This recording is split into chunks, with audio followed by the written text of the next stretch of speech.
जय हिंद साथियों, कैसे हैं आप सभी लोग। आशा करती हूँ अच्छे होंगे। मिशन वर्दी चैनल में आप सभी लोगों का हार्दिक स्वागत है। साथियों, जैसा कि कल की क्लास में हमने संयुक्त राष्ट्र के बारे में बहुत अच्छी तरीके से पढ़ा था कि संयुक्त राष्ट्र की जो स्थापना हुई थी वो 24 अक्टूबर 1945 को उसकी स्थापना की गई थी। ठीक है, आज हम पढ़ेंगे संयुक्त राष्ट्र के जो अंग हैं उनके बारे में। संयुक्त राष्ट्र संघ के अंग कितने हैं देख लीजिए। इसके जो अंग हैं वो 6 अंग हैं। कौन कौन से? महासभा, दूसरा सुरक्षा परिषद, तीसरा है आपका आर्थिक व सामाजिक परिषद, चौथा प्रन्यास परिषद। इसने 1994 ईस्वी से काम बंद कर दिया है अपना करना। ठीक है, प्रन्यास परिषद ने 1994 ईस्वी से कार्य करना बंद कर दिया है। अगला 5वां है आपका अंतर्राष्ट्रीय न्यायालय और 6वां है सचिवालय। अब एक बात पूछी जाती है कि बता दो सबके हेडक्वार्टर कहाँ हैं। सबके हेडक्वार्टर पता होने चाहिए।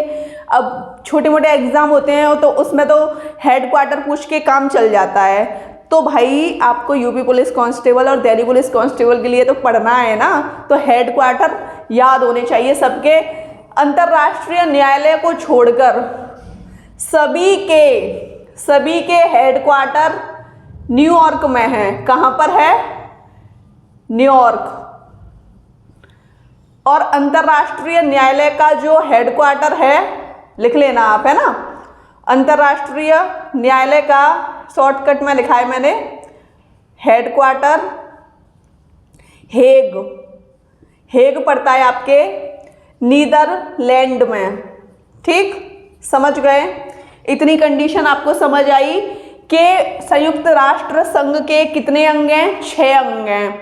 उसमें सभी के हेडक्वार्टर न्यूयॉर्क में है और अंतर्राष्ट्रीय न्यायालय का जो मुख्यालय है वो आपके हेग में है। हेग आपके नीदरलैंड में आता है।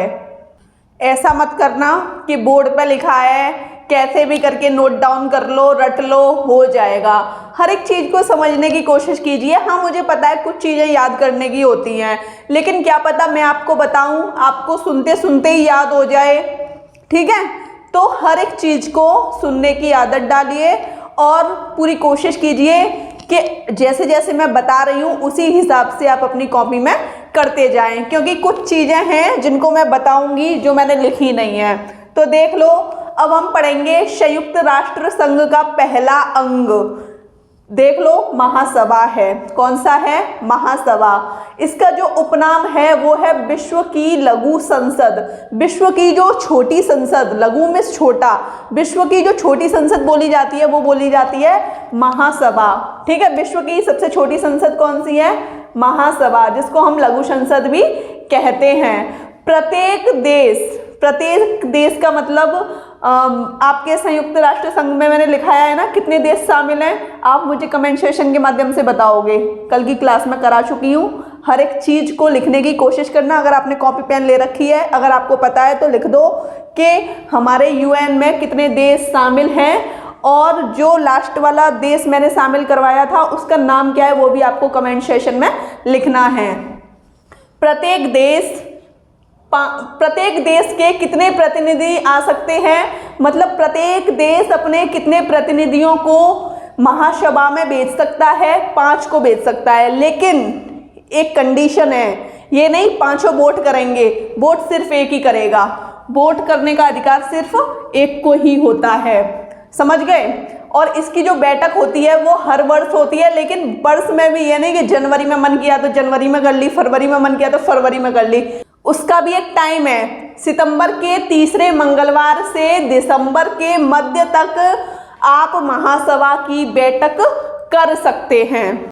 महासचिव की जो नियुक्ति की जाती है, महासभा के महासचिव की नियुक्ति किस प्रकार की जाती है ये भी मैंने बताया है। सुरक्षा परिषद की सिफारिश पर महासभा के महासचिव की नियुक्ति की जाती है। दूसरा आपको पढ़ना है सुरक्षा परिषद। जैसा कि मैंने आपको बताया है, महासभा इसका मुख्यालय कहाँ पर है? न्यूयॉर्क में। ठीक, सुरक्षा परिषद का मुख्यालय कहाँ पर है? न्यूयॉर्क में।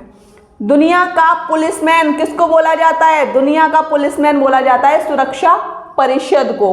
अब आपको पता लग गया, कुछ लोगों को पता नहीं होगा, आज उनको भी पता लग गया कि दुनिया का पुलिसमैन बोला जाता है सुरक्षा परिषद को, जो संयुक्त राष्ट्र संघ का अंग है, दूसरा अंग है, जिसका हेडक्वार्टर न्यूयॉर्क में है। इसमें कुल सदस्य कितने हैं? 15 हैं। अब इस 15 में एक कंडीशन बताती हूँ, 15 सदस्य हैं, ठीक है। अगर कोई डिसीजन लिया जाएगा सकारात्मक, नकारात्मक नहीं, सकारात्मक, भाई सुरक्षा परिषद है तो नेगेटिव का तो कहीं भी मैटर नहीं आता, यहाँ पे नेगेटिव की तो बात खत्म ही है।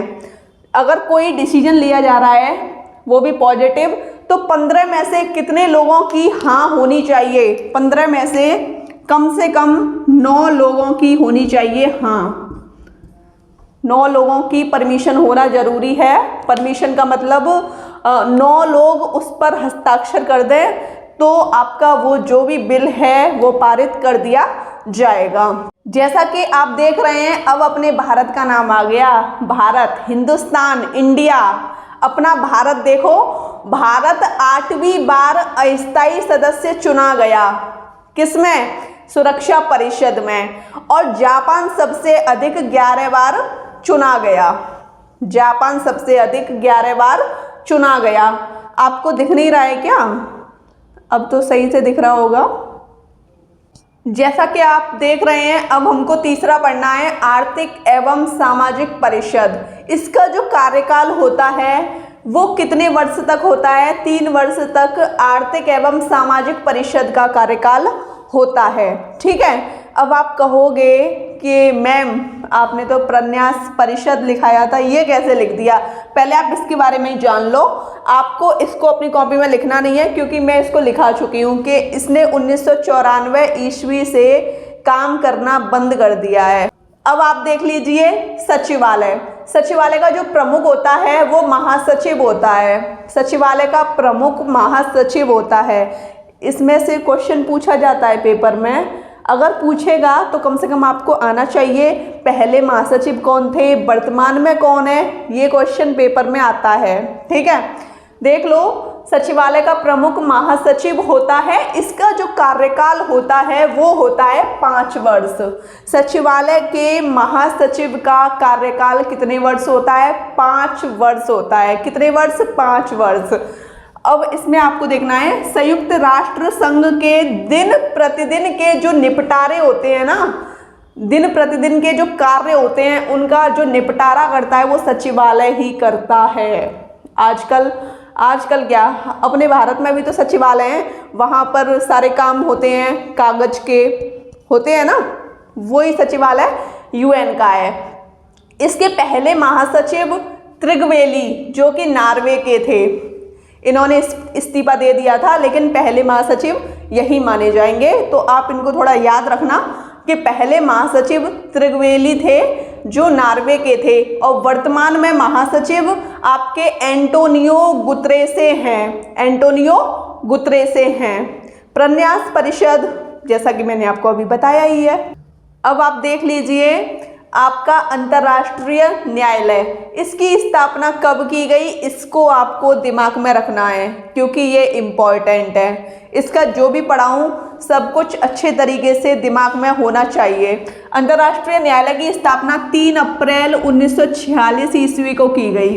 अंतर्राष्ट्रीय न्यायालय की स्थापना 3 अप्रैल 1946 ईस्वी को की गई। जैसा कि मैंने आपको बताया था, सभी के मुख्यालय न्यूयॉर्क में थे। एक इकलौता अंतर्राष्ट्रीय न्यायालय था जिसका मुख्यालय था हेग, नीदरलैंड में, ठीक है।